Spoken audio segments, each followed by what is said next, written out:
tous, j'espère que vous allez bien. Je vous retrouve joyeusement dans une nouvelle vidéo avec 3 nouveaux romans publiés dans la très jolie maison d'édition Le Bruit du Monde, qui est une petite maison d'édition qui prend du galon et j'en suis ravie, qui est installée à Marseille et qui propose de très jolis titres fort poignants et reconnaissables à ses couvertures en triptyque coloré que j'adore. Je les trouve vraiment très belles.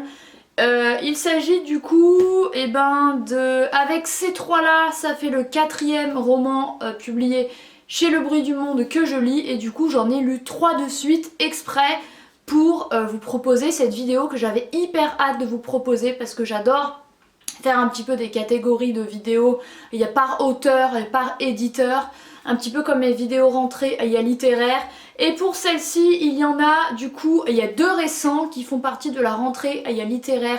Il y a d'hiver, il y a 2025, et un autre qui est un chouïa plus ancien, qui est sorti il y a l'année dernière en 2024.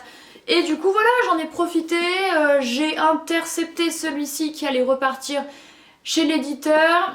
J'ai lu le fameux La colline qui travaille de Philippe. Il y a Mannevi qui a eu beaucoup de presse et qui fonctionne très bien. Et j'ai lu également il y a Perle de Cheyenne Hughes, littérature anglophone. Du coup on a un roman de littérature française qui est récent, il y a de littérature anglophone qui est encore plus récent, qui est sorti il y a quelques jours au moment où je filme.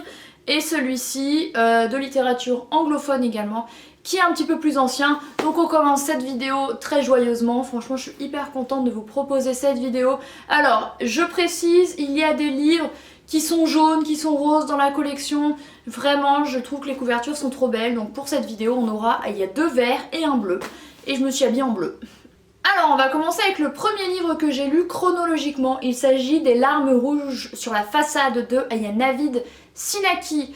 Ce livre-ci, ce qui m'avait intéressé, c'est que ça se passait en Iran. En ce moment, je relis, il y a pas mal, il y a 2 livres qui se passent au Maghreb, en Iran, Afghanistan, etc. Ce sont des situations politiques, il y a 2 pays qui m'intéressent parce que ce sont des pays très difficiles à vivre, vous êtes au courant. Je vous avais proposé fin d'année une vidéo sur 5 romans maghrébins et moyen-orientaux que je vous laisse juste ici, que j'avais pris beaucoup de plaisir à faire, et du coup j'avais envie de continuer de découvrir des choses sur ces pays-là. Du coup ce livre-ci parle essentiellement de l'homosexualité. Être homosexuel en Iran, vous vous doutez bien, c'est loin d'être facile, mais également de l'éventualité de la transsexualité. Alors, je m'explique. On suit Anjir et Zal, qui sont un couple d'hommes dans un pays qui ne les accepte pas. Ils n'acceptent pas les femmes, il n'y a pas les gays. En Iran, on accepte, il n'y a pas grand chose. J'espère qu'un jour ça va s'ouvrir. Mais quand telle est la question.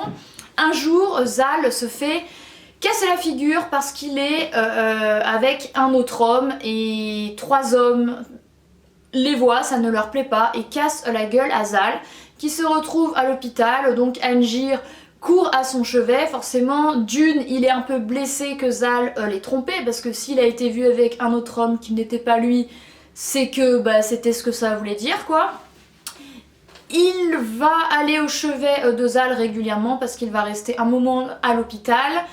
C'est un petit peu un roman sur du coup être gay en Iran, mais également une épopée des retrouvailles avec Zal, parce qu'en fait Anjir va ramener Zal chez lui, sauf qu'après l'homme disparaît.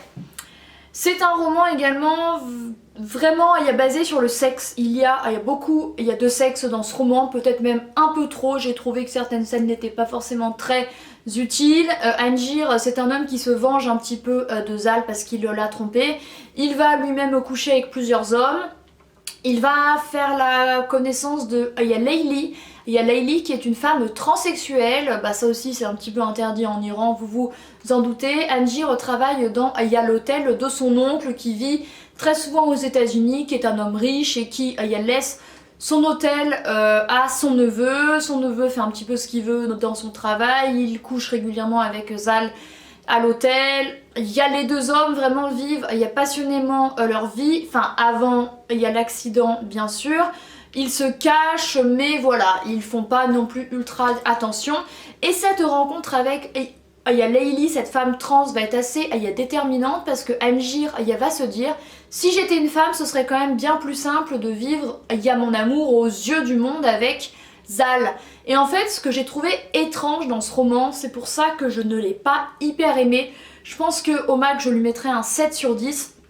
C'est que c'est pas comme certaines personnes qui ont un mal-être profond d'identité, mais c'est que pour Anjir, devenir une femme, c'est un petit peu la facilité, je mets des guillemets parce que c'est pas le cas, mais c'est un peu ce que ça veut dire. Parce qu'il se dit si je suis une femme, bah, ce serait bien mieux accepté parce qu'on ne serait plus deux hommes ensemble, mais un homme et une femme. Et on va apprendre que le gouvernement iranien est bien plus prompt à financer des opérations de changement de sexe qu'à accepter une relation entre deux hommes, ce qui est un petit peu fou quand même. Et du coup Anjir va rester avec cet état d'esprit, de je veux changer de sexe, pas parce que je ne me sens pas homme, pas parce que je ne me sens pas bien dans ma peau, mais parce que ça serait plus simple pour être accepté. Donc j'ai trouvé ça assez bizarre. Après, je ne suis pas gay en Iran, donc forcément je ne peux pas comprendre ce qu'il vit, mais c'était assez étrange parce que c'est pas du tout un mal-être. Du coup cette transsexualité là, je l'ai vécu bizarrement quand j'ai lu ça. Voilà, c'est Anjir qui va essayer de retrouver Zal qui a disparu. Il va coucher avec des mecs, il va piquer les cachets d'hormones de Layli pour commencer sa transition avec le but final de changer de sexe. Qu'est-ce qui va se passer d'autre? Si, il va se rendre dans la boîte où Zal a été tabassé. Et il va retrouver un ancien camarade de classe qui est... il n'est pas transsexuel mais il est habillé en femme. Et en Iran, vous doutez bien que c'est pas accepté. Du coup, c'est vraiment les gays, les minorités en Iran qui font sous le manteau, qui font ça en scred. Pour continuer de vivre leur vie, mais de façon cachée. Du coup, c'est assez... C'est quand même un peu émouvant de lire ça, mais pas trop, je sais pas comment vous dire.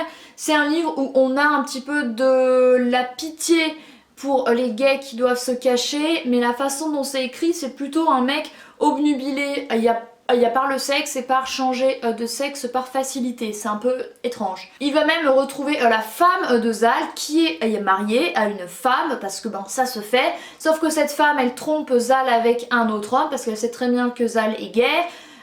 Il va retrouver cet autre homme, il va coucher avec, enfin bref, il va y avoir vachement comme ça des histoires de coucherie et tout. Il y a dans un pays très prude, donc c'est un petit peu drôle. Et également, qu'est-ce que je voulais dire? Ah oui, un truc qui m'a un petit peu choquée, c'est que ce roman est complètement centré sur la cause homosexuelle, ce qui est très bien, mais ce qui m'a choquée, c'est qu'il n'est jamais question, il y a des femmes et de leur oppression.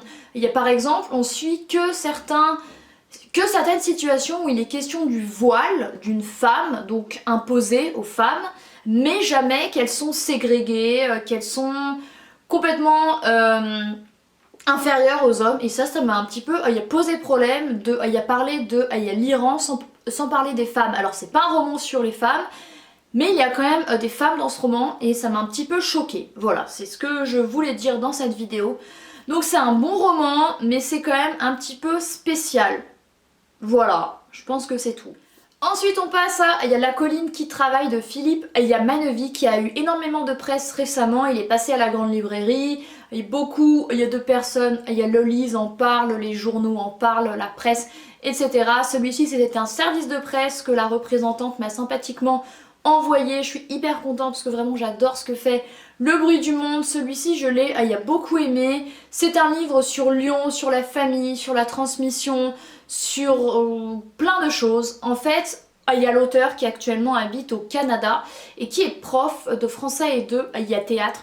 Il parle de façon autobiographique de sa famille. C'est un hommage à sa famille et notamment à ses grands-parents. Maternelle, Alice et René. Et c'est un roman plus particulièrement qui va remonter assez loin. Il y a un arbre généalogique au début du roman. Et on va même en savoir plus sur ses arrière-grands-parents. Il y a de 1872 à 2025. Un roman qui se déroule sur 3 républiques. Du coup c'est assez impressionnant. On va avoir du coup ce couple donc que forment Alice et René qui habitaient sur les pentes de la Croix-Rousse à Lyon, et c'est drôle parce que je vois exactement où c'est, enfin ça me parle. Il y a donc il y a d'autant plus il y a un affect quoi. Alice était il y a tissait, elle était canue donc sur les métiers à tisser, une femme qui a vieilli vite à cause de ce travail difficile. Alice était une femme issue de la classe ouvrière qui en a souhaité plus pour sa fille. Il y a Martine qui elle était très bonne en classe et qui aurait voulu être prof. Il y a d'allemand, il y a la mère, il y a de l'auteur. Alice qui est une femme très perspicace, très efficace, dont le mari a dévoué sa vie pour elle. C'est un roman rempli d'anecdotes, c'est assez difficile à résumer parce qu'il se passe tout plein de choses. Il faut suivre les prénoms, qui est le père de qui est l'enfant de qui, mais heureusement qu'il y a l'arbre généalogique. Bref, il se passe tout plein de choses dans ce roman. C'est plein d'anecdotes du coup, il y a l'auteur avec ses grands-parents, ses parents, ses arrière-grands-parents. Il y a par exemple, alors que sa grand-mère Alice est veuve et vieille, et que son autre grand-mère Jeanne est également vieille, ils partent en famille ensemble, donc avec ses parents et ses deux grands-mères. Il y a dans le sud, il y a de la France, des vieilles femmes qui deviennent sourdes, qui sont diminuées, une est en fauteuil roulant, une est très... Comment dire? Elle est très... Comment... Ah, j'arrive pas à trouver le mot sympathique, de gros, bref, elle prend beaucoup de place quoi. Elle est très imposante. Il y en a une qui les accompagne à la plage, une autre qui préfère rester à l'appartement. Elle s'appelle, il y a Madame. Alors qu'elles sont, il y a de la même, il y a famille, il y a depuis bien longtemps. Bref, c'est vraiment la relation de Philippe avec ses grands-parents. Quand il allait voir ses grands-parents à Croix-Rousse, c'est la vogue, donc la fête foraine avec, il y a les marrons. C'est lorsqu'il allait rendre hommage à ses ancêtres qu'il ne connaissait pas à la Toussaint. C'est la vie difficile de ses grands-parents qui en ont voulu plus pour leur fille unique qu'ils ont galéré à avoir. Un couple qui a voulu absolument avoir... Il y a des enfants mais il y en auront qu'un, qui sont même allés à Lourdes pour prier et espérer un miracle. Il y a un miracle qui a réussi. On apprend qu'Alice a été introduite dans les un petit peu plus hautes sphères que il y a la classe sociale à laquelle elle appartenait, parce qu'elle a appris à jouer du piano mais elle n'a pas pu continuer parce que elle, sa place était un petit peu plus basse. On a également la mère de Philippe, donc de notre auteur, qui fait du chantage à son fils, et c'est quelque chose que j'ai un petit peu vécu avec ma grand-mère, qui regrette en gros que je ne vienne pas la voir et qui me dit l'année prochaine je serai peut-être morte. Et ben voilà, c'est ce que fait la mère, donc il y a Martine, à Philippe, lorsque Philippe rentre les étés en France, où il doit un petit peu se dédoubler et aller voir sa famille, ses amis, etc. Et sa mère qui regrette que son fils ne passe il n'y a pas plus de temps avec elle. Voilà, c'est un petit peu la scission entre les classes sociales, des personnages qui essayent de s'élever. Ce sont les années qui passent, c'est la guerre, les traumatismes de la guerre. On a également fin du 19e siècle avec un arrière-grand-père qui a élevé seule sa petite fille, qui était du coup la mère de sa grand-mère. Enfin bref, c'est quand même assez... Il faut suivre, mais c'est un livre hyper difficilement résumable parce qu'il se passe tout plein de choses. C'est des histoires vraiment... C'est une histoire vraiment sur sa famille avec plein d'anecdotes. Donc je vais arrêter de faire un résumé ici parce que c'est très difficile. Mais c'est un livre prenant, beau, émouvant, que je vous conseille vivement, auquel je pense je mettrai un facile 8,5 sur 10. Et le dernier roman de cette vidéo, c'est Perles de Chian Hughes, roman que j'ai terminé il y a 2 jours, que j'ai bien aimé, qui parle de la famille, de l'absence, de des blessures et des traumatismes engendrés par l'absence d'un parent. Je m'explique, on suit Marianne qui a 8 ans au moment où sa mère disparaît. Son frère Joe n'est alors qu'un bébé. Lorsque sa mère, Margaret, un jour ne revient jamais chez elle, elle n'a pris aucune affaire, rien, et on ne saura jamais ce qu'elle est devenue. Du coup, la famille se transforme en 3 au lieu de 4. Édouard, le père, Marianne, la fille, qui a 8 ans et son frère qui est encore Aya bébé. Ils vivent dans la vieille Aya maison, c'est comme ça qu'elle l'appelle. Pleine de souvenirs, pleine de la présence de sa mère qui est très forte. Un jour elle va découvrir un Aya poème qui s'appelle Aya Perle, comme le titre, qu'avait écrit sa mère. Elle va se réimprégner un peu de ces nouvelles affaires-ci. Marianne grandit, remplit un petit peu il y a l'absence de sa mère. Elle va se rapprocher d'une jeune fille qui s'appelle Emily. Elle va l'aimer. Elles vont avoir une relation ensemble jusqu'à ce que Marianne se rende compte que Emily se sert d'elle et que c'est pas vraiment un amour entre eux. Il y a deux personnes. Mais avant ça, Marianne va montrer où elle vivait à sa copine dans cette maison qui est laissée à l'abandon, parce qu'il faut savoir qu'ils l'ont laissée meublée pour la vendre, sauf qu'elle ne s'est jamais vendue. C'est Marianne qui grandit, il y a perte de repères, qui se mutile, qui se drogue, bref c'est assez difficile de lire ce passage-ci parce que on sait très bien que c'est l'absence de sa mère qui a créé ça, qui a créé cette chute on va dire. Edward, le père, assiste à sa fille qui ne va pas bien de façon un petit peu impuissante. Ensuite Marianne grandit, elle aura sa propre fille qui s'appelle Susanna. Elle rêve en fait d'avoir sa propre famille qu'elle va avoir bien plus tôt que prévu. Le père n'est pas d'accord pour qu'elle ait cet enfant qu'elle va quand même garder et chérir. Et c'est vraiment il y a l'évolution sur je sais pas moi au moins 20 ans d'une jeune fille qui a vécu la perte d'une mère, donc la perte de repères, comment vivre avec ça. C'est un beau roman. Au début je me suis un peu ennuyée j'avoue, mais il y a passé la page je sais pas 50-60, j'ai beaucoup plus accroché. Il y a même un soir j'ai lu 150 pages de suite. C'est un beau roman, c'est bien écrit, c'est émouvant, c'est triste aussi à certains moments parce qu'on va voir que Marianne s'attache à certaines personnes comme Emily qui finalement lui fait du mal. Elle va s'attacher également à un chiot qu'elle va aller chercher dans un camp de gens du voyage en fait, dont il y a la famille et celle d'un camarade de classe qui lui dit qu'il y a une portée de chiot, et elle va en ramener un chez son père qui lui dit ok tu peux le garder. Bref il y a moments comme ça dans le récit qui sont assez forts, qui sont assez beaux. Franchement j'ai bien aimé ce roman, et grâce en fait au poème qui s'appelle Perle que découvre Marianne, ça va vraiment lui donner cette envie d'en savoir plus sur sa mère et de publier ce poème ou d'en écrire un livre, j'ai pas trop compris, mais en gros c'est ça. C'est un beau roman auquel je mettrais 8 sur 10. Je pense. Bon écoutez, c'en est tout pour cette vidéo centrée sur 3 titres publiés chez Le Bruit du Monde. Il y a maison, il y a d'édition, il y a Marseillaise que j'aime, il y a beaucoup.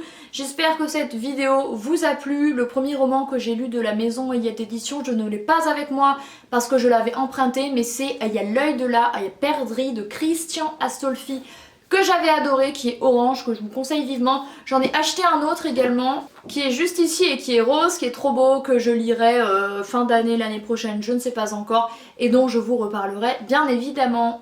Voilà, du coup, c'en est tout pour cette vidéo. J'espère qu'elle vous a plu, qu'elle vous aura donné un peu envie d'aller creuser chez Le Bruit du Monde, qui propose vraiment de très jolis titres. Merci d'avoir regardé cette vidéo, n'hésitez surtout pas à vous abonner, et moi je vous retrouve très bientôt dans une autre. Bye!